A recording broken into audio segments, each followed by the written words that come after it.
7,000 ہے, 6,000 ہے, 5,000 ہے، تیرا خرچہ 25,000 میں نہیں چلتا، تیرا خرچہ 50,000 میں نہیں چلتا، اور تو اماموں کی تنخواہوں میں کوئی اضافہ کرنے کے لیے تیار نہیں ہے۔ ٹرسٹیوں اور صدروں، متولیوں، سیکریٹریوں، کان کھول کر سن لو، قیامت میں سب سے سخت عذاب تمہارے اوپر ہوگا، اور تمہارا ہی حساب و کتاب بہت سختی کے ساتھ لیا جائے گا۔ تمہاری زندگی تمہارا جو ہے بہت سختی کے ساتھ تمہارا حساب و کتاب ہوگا، کیونکہ تم نے اماموں کے گلے دبا کر رکھے ہیں۔ تمہارا امام مسجد میں ہے، تو رات کے 12 بجے بلائے تو تیرا امام آتا ہے، اگر تو بچے کے کان میں اذان پڑھوائے تو تیرا امام آتا ہے، اگر تو تیل پڑنے کے لیے کہے تو تیرا امام آتا ہے۔ تمہارے امام اور تمہارے امام تمہارے گھروں کی ساری چیزیں دیکھ بھال بھی کر رہے ہیں، بچوں کو بھی، اور نمازیں اذانیں بھی پڑھ رہے ہیں، اور ان کی تنخواہ 3,000 سے 4,000 لیتا ہے۔ ذرا خبردار ہو جا، امام سے جو ہے محبتیں کرو، اور وہ جو شاعروں اور جو تمام لوگوں کو جو تم پیسہ دے رہے ہو اس پیسے کو دینا بند کرو، اماموں کی تنخواہوں میں اضافہ کرو، اور جلسے کرنے کے لیے فری کے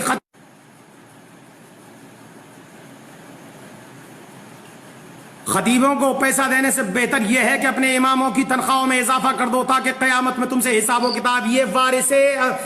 وارث نبی ہیں، وارث نبی، انہوں نے نبی کے مصلے کو سنبھال رکھا ہے، یہ مصلے جو ہے نبی کے مصلے پر بیٹھے ہوئے ہیں، انہوں نے مسجدوں کو سنبھال رکھا ہے، دین کے کام کو کر رکھا ہے۔ اگر یہ حافظ قرآن اور یہ تمہاری مسجدوں کے امام نہ ہوتے تو تیری مسجد میں اذان کون پڑھتا، تیری مسجد میں لائٹیں کون جلاتا، تیری مسجد میں جو ہے روشنی کون کرتا، یہ سارے کام و کاج کون کرتا؟ مجھے ذرا بتا، تیرا جنازہ کون پڑھاتا، تیرے بچے کو بسم اللہ خانی کون کراتا، اور یہ تیری فاتحہ خانی کون کرتا، تیرے لیے قرآن کون پڑھتا؟ ذرا بتا، اندازہ لگا اور سوچ۔ اماموں کا گلا گھونٹنے سے بہتر یہ ہے سائیکل امام خرید لے تو تم کفے افسوس ہاتھ ملتے ہو، اور جو پوری دنیا کے لوگوں تم ایئر کنڈیشن میں رہتے ہو تو امام بیچارہ کچھ نہیں کہتا، تم جو ہے تمام بڑے بڑے کمرے اور کوٹھیاں اور بنگلے خریدتے ہو، تم سے امام کچھ نہیں کہتا، اور مگر تم جب کوئی امام چھوٹی سی جھگی اور جھونپڑی خرید لیتا ہے تو فجیدہ کرنا شروع کر دیتے ہو۔ جگہ جگہ چغلی کے اڈے کھول رکھے ہیں تم نے،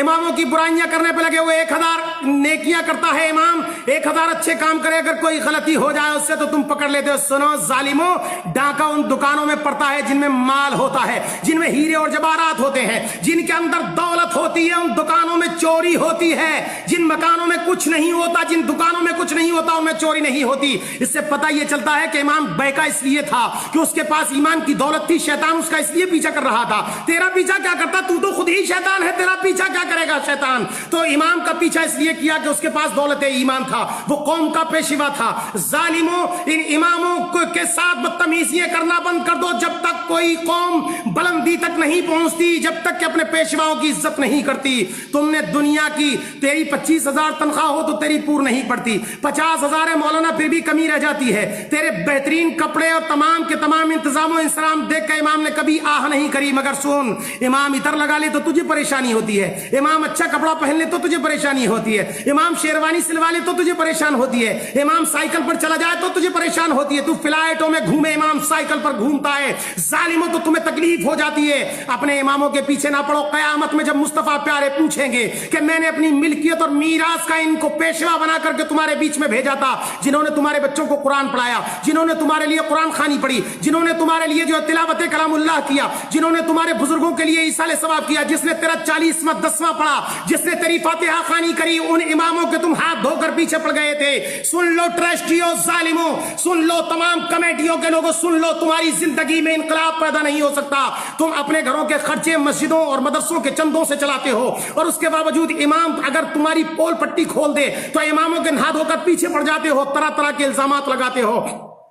عیب لگاتے ہو اماموں پر، اور لگانے کے بعد انہیں مسجدوں سے نکال دیتے ہو۔ کوئی کہتا ہے 5 سال ہو گئے امام صاحب کو، جلدی نکالو، اور کوئی پوچھے جناب انہوں نے غلطی کیا کی، بولے نہیں، امام کو زیادہ دن نہیں رہنے دینا چاہیے، ان کے تعلقات بہت اچھے بن گئے ہیں۔ پتہ یہ چلا کہ امام زیادہ دن رہے گا تو تیری ساری خبر رکھے گا، تو کتنا پیسہ مدرسے مسجد کا کھاتا ہے اس کو خبر ہوگی، تو مسجد کے کتنے مال کو دباتا ہے اس کو خبر ہوگی، تیری پول کھول دے گا وہ امام۔ اس لیے تو ان اماموں کی مخالفت میں لگ گیا، جلدی کرو، اس کو ایسا نہ ہو کہ ہمارے راز کھل جائیں، ہماری پول پٹی کھل جائے، ہماری زندگی جو ہے غرق ہو جائے اور لوگوں میں ہماری جوتیوں دال بٹنے لگ جائے، اس لیے اماموں کے پیچھے پڑتے ہو ظالموں۔ اماموں کی تنخواہ بڑھاؤ، بڑے بڑے خطیب آتے ہیں، شعراء آتے ہیں، بڑے بڑے 25-25 ہزار لے کر جاتے ہیں اور تم ایک ایک رات میں دے دیتے ہو۔ امام کی 3500 روپے تنخواہ، امام کی 3000 روپے تنخواہ، کبھی تو نے سوچا اور امام سے پوچھا کہ تمہارا 2500 میں خرچہ کیسے چلتا ہے، تمہارا جو ہے 3000 میں خرچہ کیسے چلتا ہے، تم اتنے بڑے کام کو کیسے کرتے ہو؟ تو نے کبھی نہیں پوچھا، امام سے آ کر ایک مرتبہ بھی نہیں پوچھتا کہ تیرے بچوں کو کپڑے بنے کہ نہیں بنے ہیں، تیرے بچے کی بیماری کے لیے کوئی علاج کا انتظام و انتظام ہے کہ نہیں ہے۔ امام بخار میں پڑا رہے کمرے میں، ایک بھی مقتدی آ کر نہیں دیکھتا، ایک بھی جو ہے مدرس پڑا رہے اسے آ کر کے نہیں دیکھتا۔